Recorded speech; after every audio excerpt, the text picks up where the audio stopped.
Assalamualaikum warahmatullahi wabarakatuh. Apa kabar semuanya?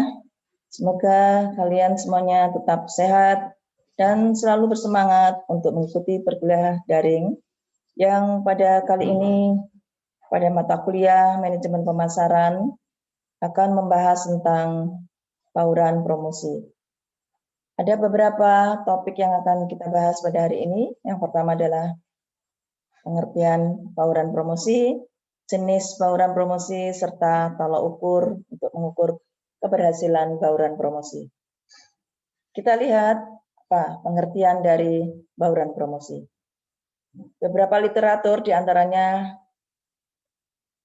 dari Philip Kotler dan Armstrong menyebutkan bahwa yang dimaksud dengan bauran promosi adalah perpaduan khusus antara iklan, penjualan pribadi, promosi penjualan, dan hubungan masyarakat yang digunakan perusahaan untuk meraih tujuan iklan dan pemasarannya. Sejalan dan senada dengan pendapat Kotler dan Armstrong tersebut, Basu Swasta dan Irawan menyampaikan bahwa yang dimaksud dengan bauran promosi adalah kombinasi strategi yang paling baik dari variabel-variabel periklanan, personal selling, dan alat promosi yang lain, yang semuanya direncanakan untuk mencapai tujuan program penjualan. Di dalam menyusun strategi bauran promosi, sedikitnya ada 4 jenis bauran promosi yang bisa digunakan. Yang pertama adalah periklanan, yaitu bentuk presentasi dan promosi non-pribadi tentang ide, barang, dan jasa yang dibayar oleh sponsor tertentu. Yang kedua, personal selling atau penjualan perorangan, yaitu berupa percakapan dengan satu calon pembeli atau lebih yang bertujuan untuk menciptakan penjualan. Yang ketiga adalah publisitas, yaitu aktivitas pendorongan permintaan secara non-pribadi untuk suatu produk, jasa, atau ide dengan menggunakan berita-berita komersial di dalam media massa atau sponsor. Yang keempat, promosi penjualan, yaitu pemasaran selain menggunakan personal selling, periklanan, dan publisitas. Baiklah, akan kita lihat satu persatu. Periklanan. Yang dimaksud dengan periklanan adalah semua bentuk presentasi non-personal dan promosi ide barang atau jasa oleh sponsor yang ditunjuk untuk mendapatkan bayaran. Iklan ini merupakan cara yang efektif untuk menyebarkan pesan dari segi biaya dan memotivasi konsumen untuk menggunakan suatu produk. Tujuan periklanan ini diantaranya adalah untuk mendukung program personal selling dan kegiatan promosi yang lain. Yang kedua, mencapai orang-orang yang tidak dapat dicapai oleh salesman atau tenaga penjualan. Yang ketiga, mengadakan hubungan dengan para penyalur, misalnya dengan mencantumkan nama perusahaan dan alamatnya pada iklan. Yang keempat, memasuki daerah pemasaran baru atau menarik pelanggan baru. Yang kelima, memperkenalkan produk baru. Yang keenam, menambah penjualan industri. Yang ketujuh, mencegah timbulnya barang-barang tiruan. Dan yang terakhir, memperbaiki reputasi perusahaan dengan memberikan layanan umum melalui periklanan. Adapun fungsi dari iklan ini ada 5, diantaranya adalah memberikan informasi seputar produk atau barang atau jasa yang ditawarkan oleh perusahaan kepada pelanggannya. Yang kedua, membujuk dan mempengaruhi pelanggan agar mau membeli.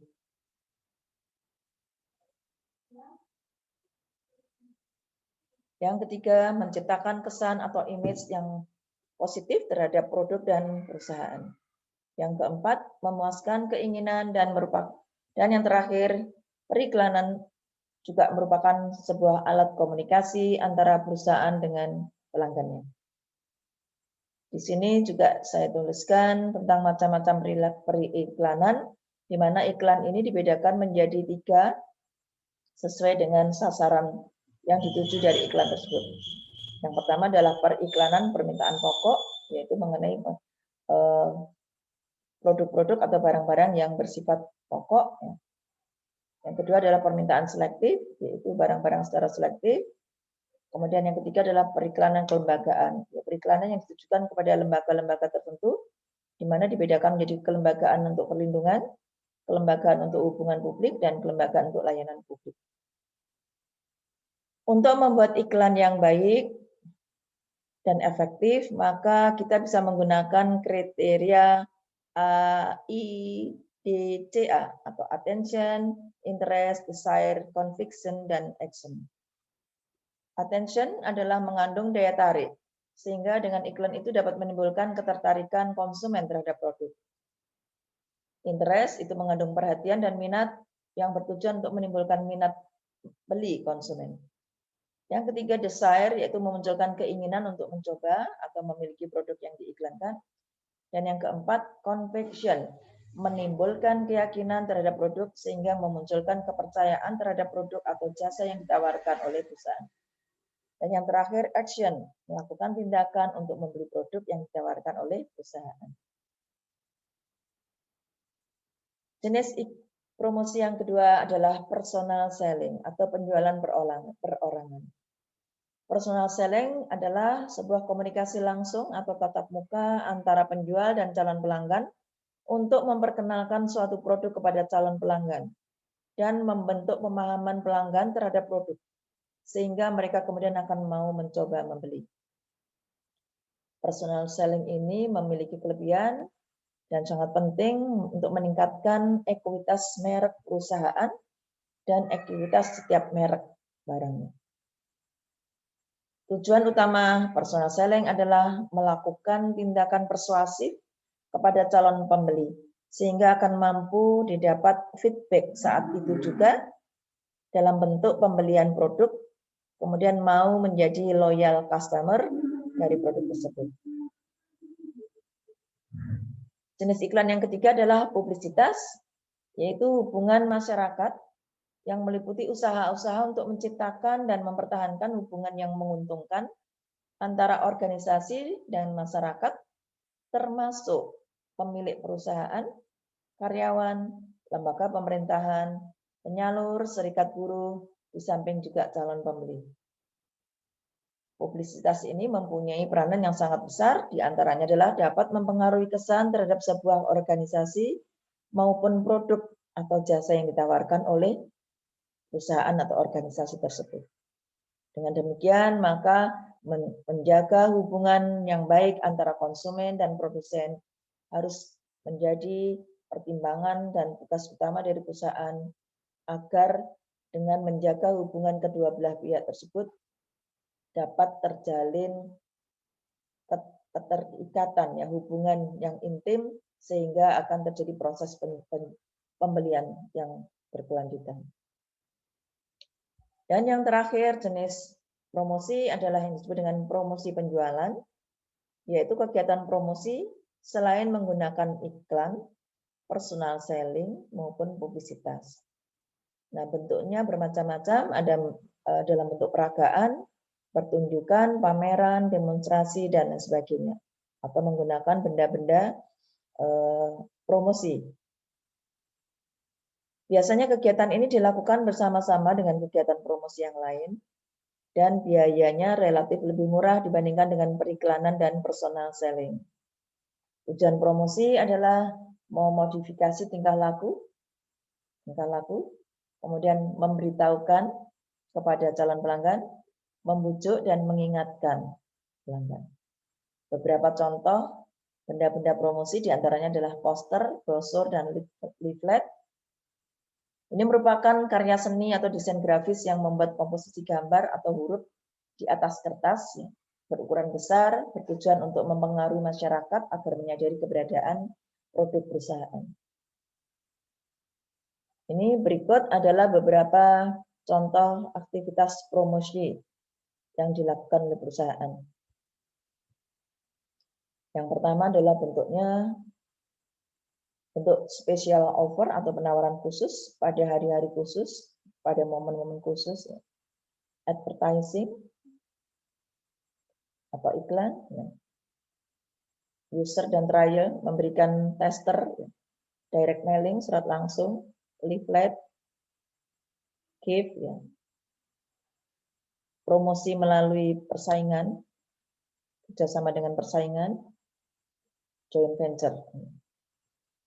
Berikut adalah beberapa contoh tentang macam-macam promosi penjualan. Di sini bisa dilihat dibedakan menjadi kelompok-kelompok sasarannya. Ada konsumen, ada dagang, ya. Lembagaannya ini beda-beda. Ada konsumen, dagang, ada tenaga penjual. Nah, promosi yang bersifat langsung di sini bisa, kalau untuk konsumen bisa penurunan harga. Kalau yang tidak langsung berupa pemberian kupon atau voucher.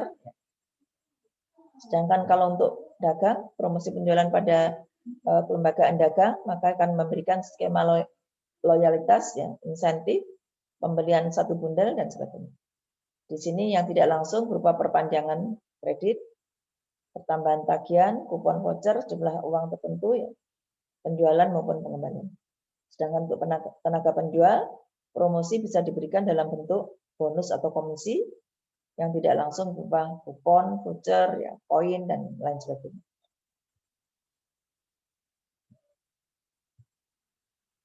Ini kalau promosi dalam bentuk barang, kalau yang telah diuraikan tadi dalam bentuk uang. Dalam bentuk barang, di sini adalah untuk konsumen diberikan gratis barang. Atau yang tidak langsung berupa kupon tadi, ya, voucher. Kalau dagang bisa berupa hadiah, ya, tawaran uji coba, tawaran pembelian, ya.